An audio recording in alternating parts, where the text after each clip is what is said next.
Hey everyone, and welcome back. I have announced the winner, and it will be on the community tab if you have not seen it yet.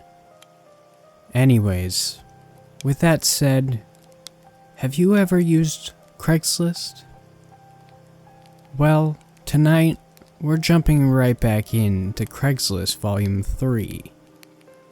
With that said, whether you're sitting around a campfire, on the night shift, or even laying in bed, let my voice soothe your nightmares.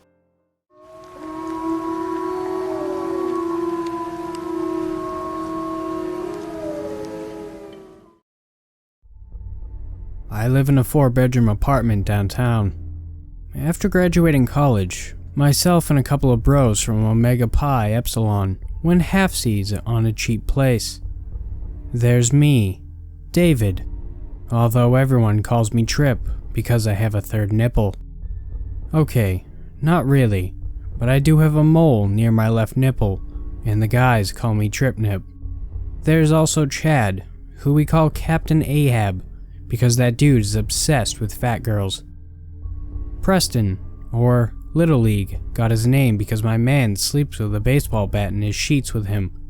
Says it's for home security, but all he's ever done with it is get super drunk and hit beer cans off the roof.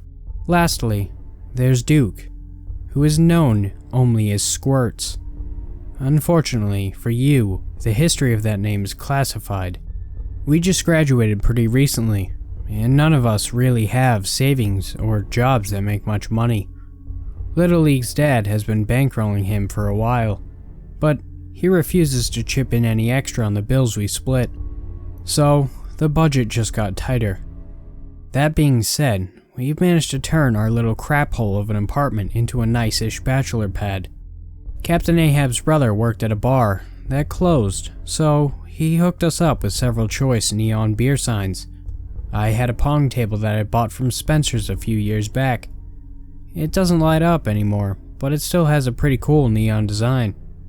We have a few beanbag chairs that we got from the rec room at school when they changed out the furniture. The only thing we didn't have was a couch. That's why I turned to Craigslist. I know, getting a couch off Craigslist is a little shady, but we're balling on a budget. I found a few couches for sale, but they were all ugly old lady couches. When I switched over to the free page though, I found something perfect. A blue suede couch for free, only about a half hour away. I called the number listed and confirmed that it was still available. The man I talked to was super chill. He even offered to bring it to our place since he was planning on taking it to the dump anyways. About an hour later, this big pickup pulled up. I could see the blue of the couch poking out under the tarp. The guy I spoke to on the phone introduced himself as Bill and helped me unload it into our living room. He was a nice guy. I gave him a natty light for the road. We've had the couch in the living room for a few weeks now. It's pretty comfy, and the blue kinda matches the blue tint of the biggest beer sign, which is pretty sick. I was sure that the next time I brought a chick home, she would totally dig the atmosphere. The only problem is that our living room had this funny smell to it now. After investigating, I realized that the offensive odor was coming from the couch.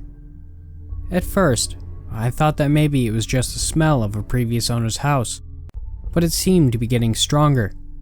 It's been cold outside though, so we've been cranking the heat. I brush it off as the various smells of 4 bachelors sitting on it with their sweaty balls. I'm pretty sure Captain Ahab screwed that big girl who's been hanging around on it too, so that probably didn't help. I've been Febrezing it as much as possible, hoping that it would cover up the stank. And it does for a few hours, but then it comes back, stronger than before. A few nights ago, we had a party. Tons of people, not as many chicks as I had originally hoped. But there were a few hotties and a few 6s who quickly turned into 8s after several drinks. I picked one who seemed mildly interested and partnered up with her for Pong. Bad call. She couldn't chug, kept gagging, so the other team kept scoring on us and I got wasted after a few rounds. Although, The Jaeger bombs in the kitchen afterwards probably didn't help much either. I don't know if I scored with Amanda. Ashley? It started with an A or an E. Aaron? Whatever. I'm inclined to believe that I did not, however, because I woke up face down on the beanbag chair.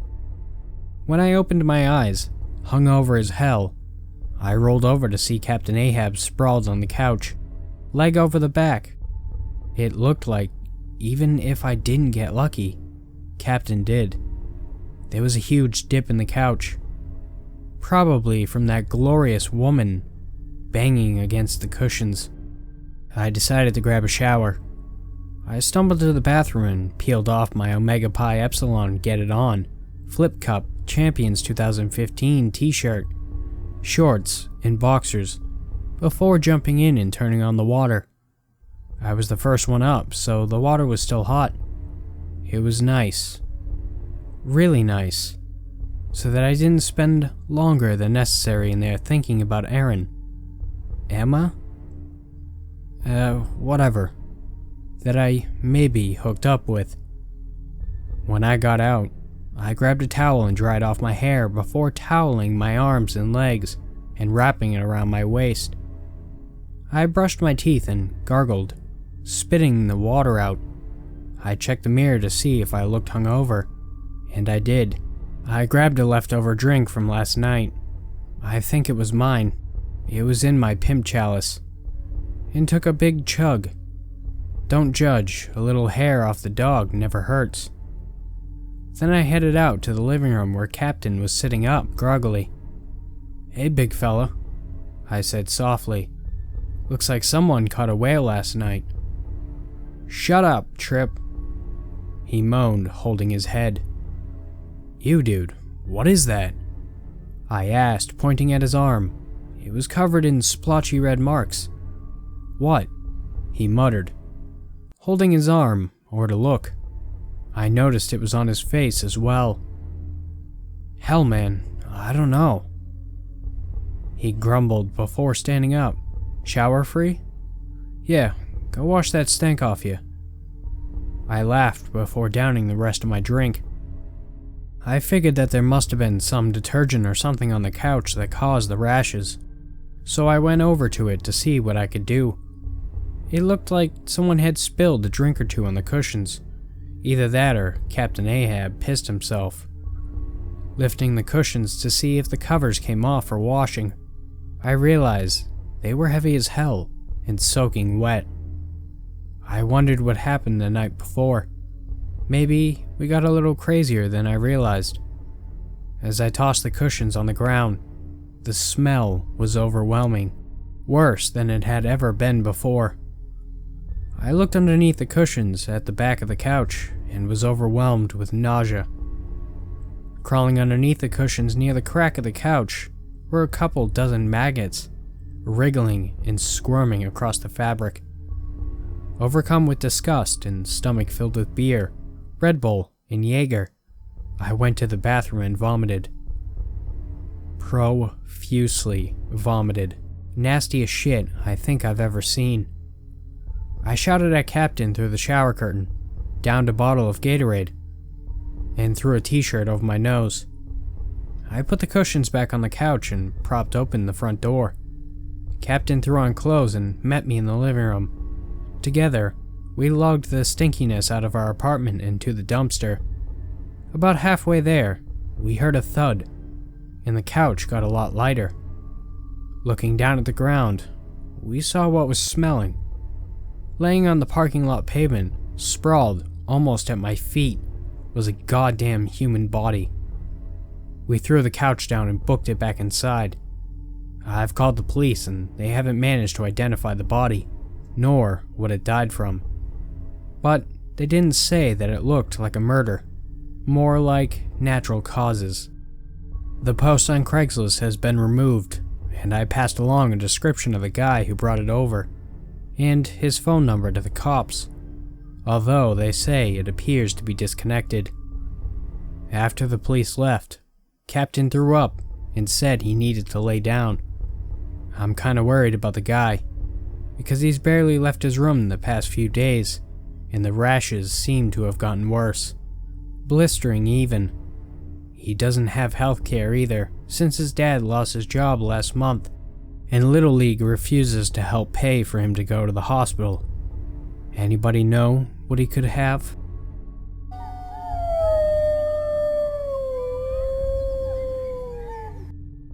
This little gem was posted in the Men Seeking Woman section, a section typically reserved for harmless perverts and the occasional sex criminal.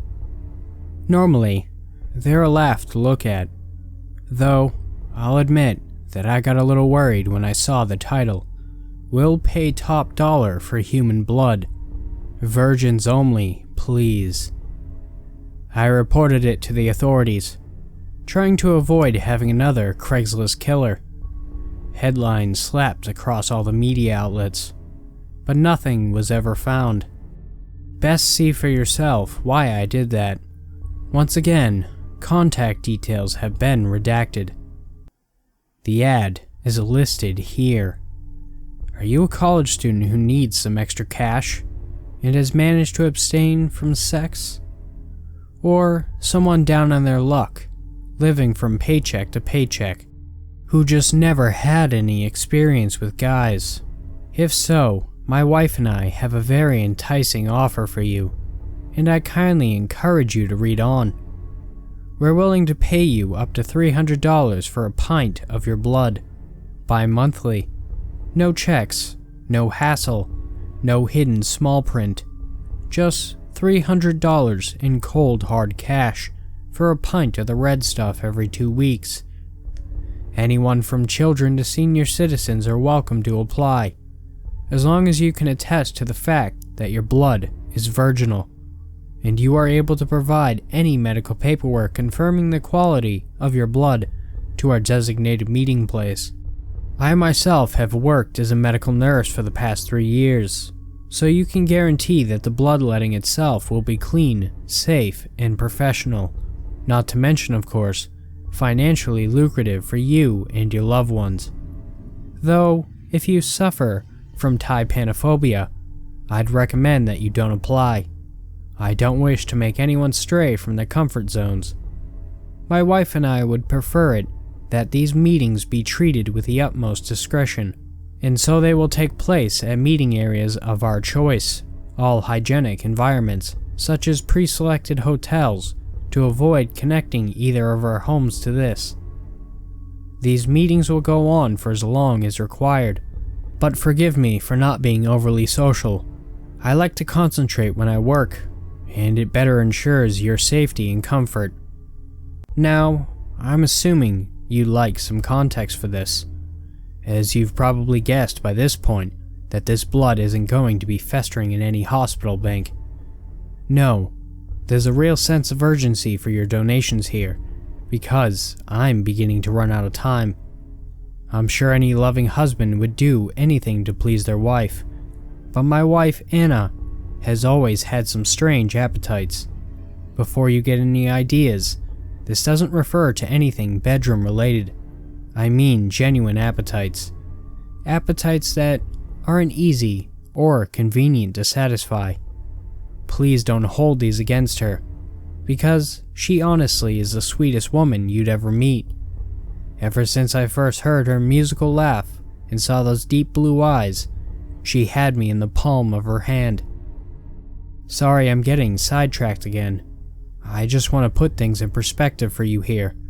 My wife is not a bad person, not at all. She's just got a monkey on her back. She loves people, and she's too humble to even set foot near a mirror at the best of times. She's got a rare kind of understated kindness and beauty that you hardly ever seem to see these days. We met back in college. She was my first girlfriend, and I can't even imagine being with anyone else.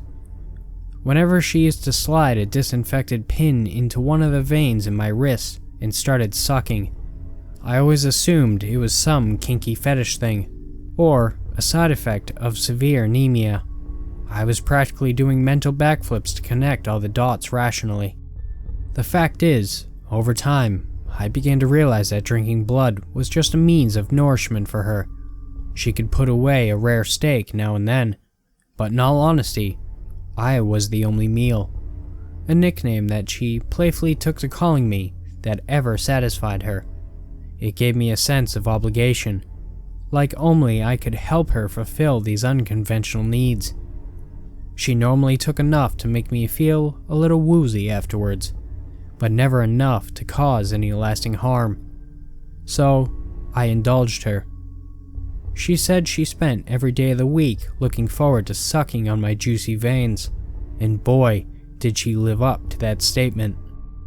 You'll do some strange things for love, so I hope you don't judge me too harshly for my means of expressing mine. Fast forward a few years and we get hitched. In spite of a bi-monthly blood drinking, Anna was perfect for me, and I was more than willing to lose 2 pints of blood a month to stay in that relationship with her. It's a once-in-a-lifetime situation to meet someone you seem to click with so perfectly.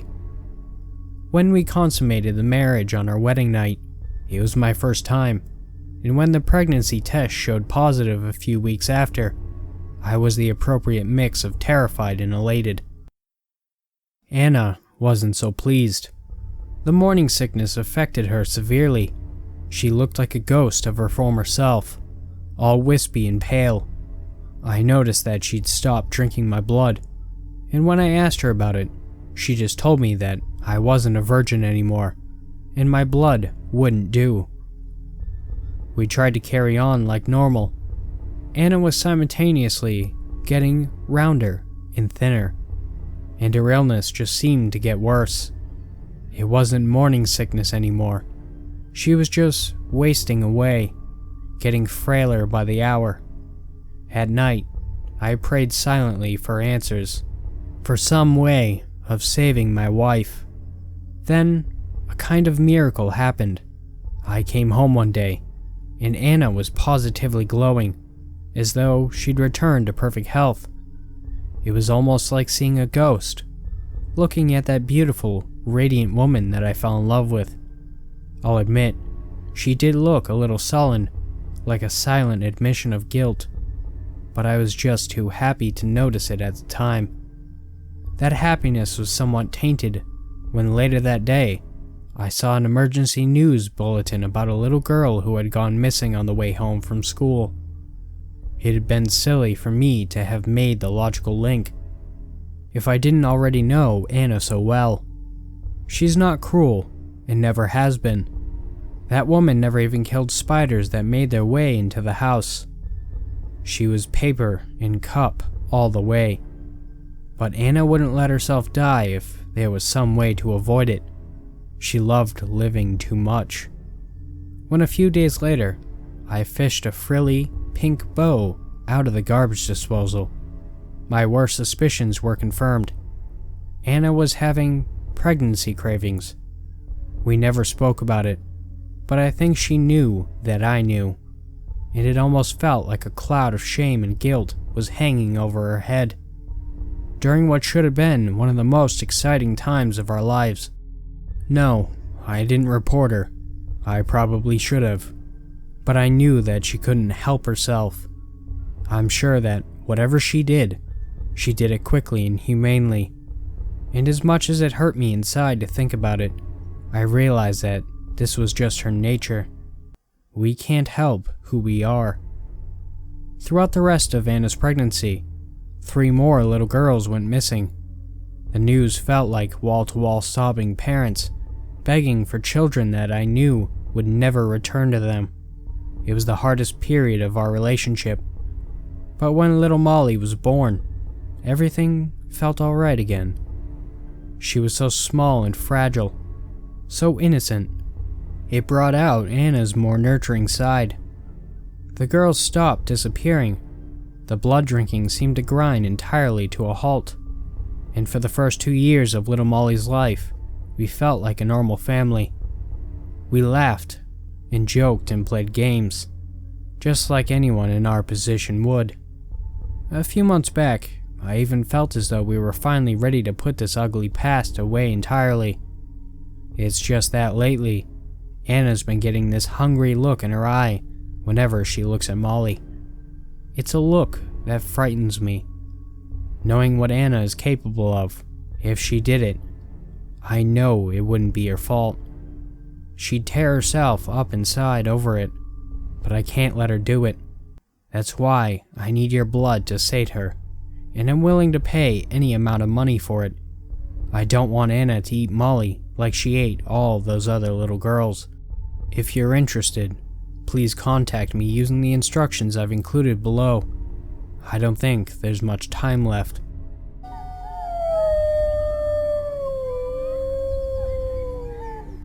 For the last few days, I've been home alone, completely alone in an empty apartment. A few weeks ago, my boyfriend got a great job offer out of state. We've been wanting to move out of Florida for quite a long time.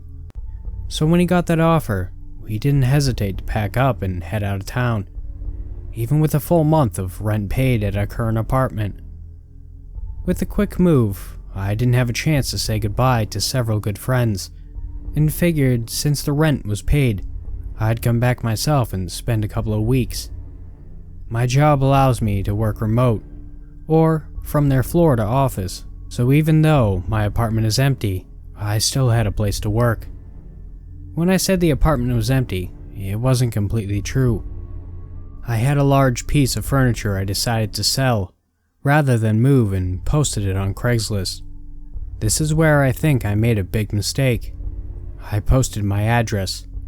Granted, my address wasn't up long. The furniture sold that same day, but since I posted the ad yesterday, weird things have been happening. The first thing that happened didn't seem that strange at first. Thing is, I have a cat, so I'm used to noises coming from all over, and almost every time it's the cat being, well, a cat. He's the type that likes to knock things on the ground for fun. Oh, you were drinking that? Yep, no remorse. So when I was lying on my air mattress reading Game of Thrones, and heard a bunch of commotion from the kitchen, I just thought, oh, here he goes again, and went back to reading. Until I remembered, the cat isn't even here. We took him to our new place. So I awkwardly rolled off the air mattress, and went to the kitchen to investigate. A few red Solo cups that had previously been on the kitchen counter were on the ground. I looked around, and the only thing I could figure out is that the fan was on, and it had blown them off. At least, that's what I told myself in order to get to sleep. The truth is, those cups had been sitting on the counter the whole day, and the fan was on. Why did they just fall to the ground now? I put it out of my head and turned the lights out, and read my Kindle a bit more before falling asleep. I woke up at 3 a.m. to a rattling, like someone was shaking a jar of pennies, or maybe a set of janitor's keys. I'd never heard a sound like this before. Nothing even slightly close. It seemed like it was coming more from outside the apartment, but it was really loud. As soon as I got out of bed, the noise stopped. I turned on every light in the house, but couldn't find the source, so I went back to bed with all the lights on. It was still comforting having all the lights on, and I slipped into a deep sleep, almost immediately. When I woke up this morning, I didn't realize until I flipped on the light in the bathroom that every light in the house was off. No one has ever told me I sleepwalk, but I couldn't think of any other reason the lights were turned off. The front door is locked by a deadbolt and a regular door lock. I shook it off and got ready for work. When I had showered and gotten dressed, I grabbed my purse to leave, but I couldn't find my keys, because I hate searching for my keys in the mess I call a purse. I keep them on a carabiner and clip them to my bag. It's such a habit, I clip them to my bag without even thinking about it. When I didn't find them on my purse, I figured there's always a chance, I don't know, that I put them in the freezer with the groceries when I brought them home, or put them on the kitchen counter by mistake. But I looked everywhere, and nothing. They weren't in the freezer, fridge, microwave, counters, bathroom, or anywhere else I looked. Then I remembered the jingling sound I heard in the middle of the night. I went to look, even though it was nearly impossible for them to be outside. The only way is if they had fallen out of my bag on my way in the house, and I needed them to get into the house. So, we would have missed them last night, not now. I went outside and there were my keys, lying on the welcome mat outside my front door, covered in something red, like blood or something that looks awfully similar. That's when I knew I might have made a big mistake posting my address on Craigslist. I'll see what happens tonight, and let you know what else happens.